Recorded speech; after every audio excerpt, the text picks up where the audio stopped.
Jules, last time I saw you, we were in the Chinese markets in Malaysia. It's now the 7th Grand Prix in Canada. How's the season been so far? Well, obviously the season started really well, as we spoke about in Malaysia. But then there was a races has been a bit more difficult after China.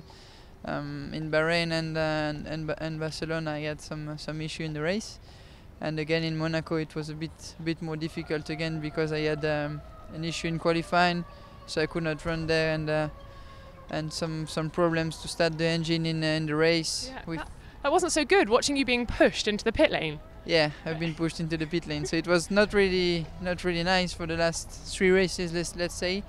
So now we're in Canada and we're up for a good race.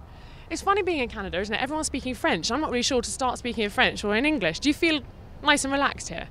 Yeah, I feel really relaxed, and all the time I go to speak with someone, I just speak in French. And I don't know what to expect if they will answer in English or whatever, but for the moment it's really simple for me because everybody speaks French. So. Oh, sorry, I'm making you speak English today, but we can speak a little bit of français if you want. Yeah, if you want, we can do that.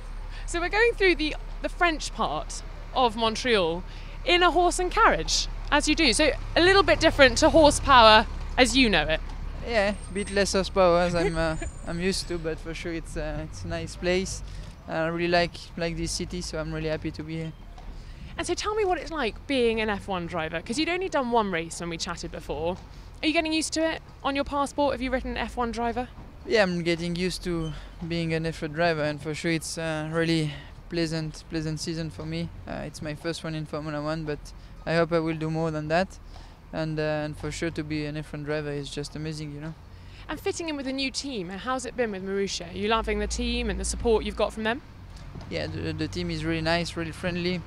We work really hard together, and We're coming to a stop, Jules. Yeah, we need to. We run out of petrol. I don't think so. I think we have to wait the one behind, so. I can smell bad things as well.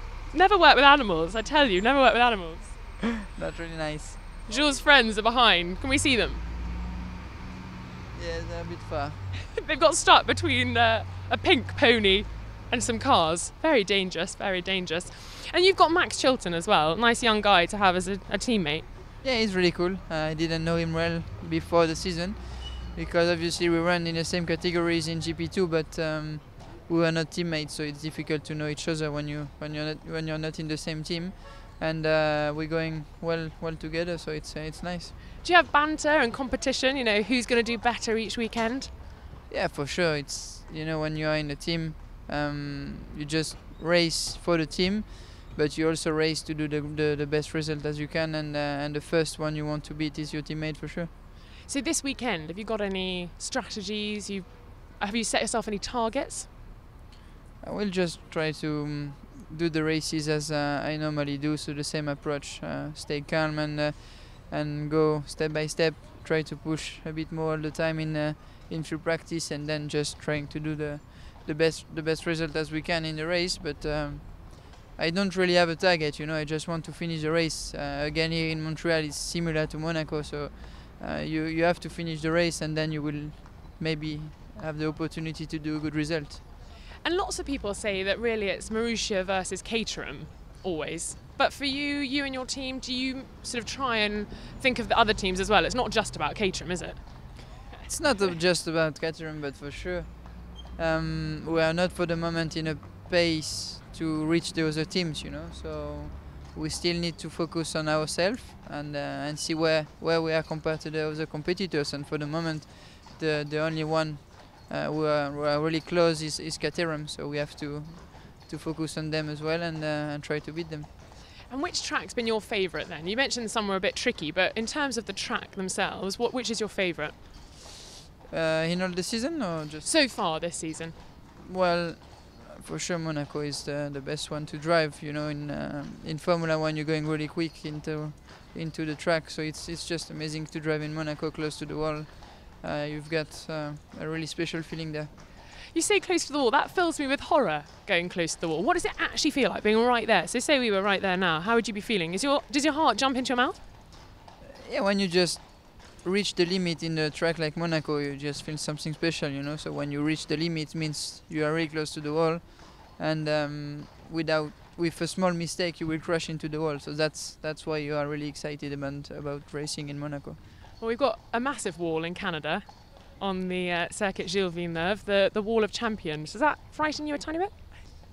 Well, I hit it quite a lot in the simulator, so so for sure it's a tricky one, but we have to deal with that and try to do the chicane as quick as we can with still thinking that you have a wall at the exit, so you don't have to finish in this one. So you've been practicing on the simulator then to make sure you are right on it for the circuit? Yeah, of course. We always practice in the simulator before each races. So it's even more important when you don't know the track, like it was my case. Well, it is my case for here in Canada. So we need to keep improving in practice and being ready in the qualifying. So we're coming down, I think, into the main sort of French quarter. Now you mentioned that it's nice for you being able to speak French and not be panicked when you have to speak English or put on the spot.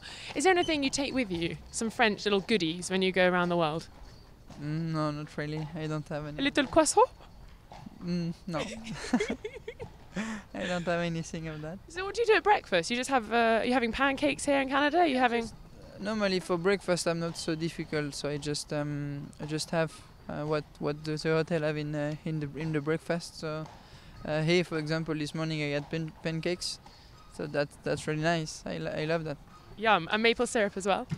Yeah, of course. Yeah. You're a true Canadian. Well, not really, but I don't have the same accent.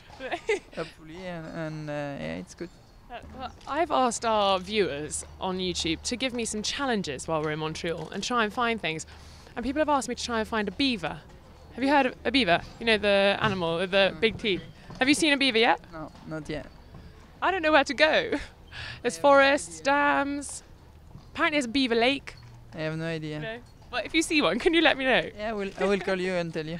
Oh, thank you. There we go. I've got a helper on Challenge Rosanna. It's ideal. Jules, I think we're coming to a stop now. Our little tour of Montreal, the French quarter, has come to an end. Thank you very much. Thank you. Thank you very much. And bon chance this weekend. Merci. And remember, if you find a beaver, you know who to tell. You know. Okay, perfect. For more behind the scenes at Montreal and the Canada Grand Prix, subscribe to Pole Position.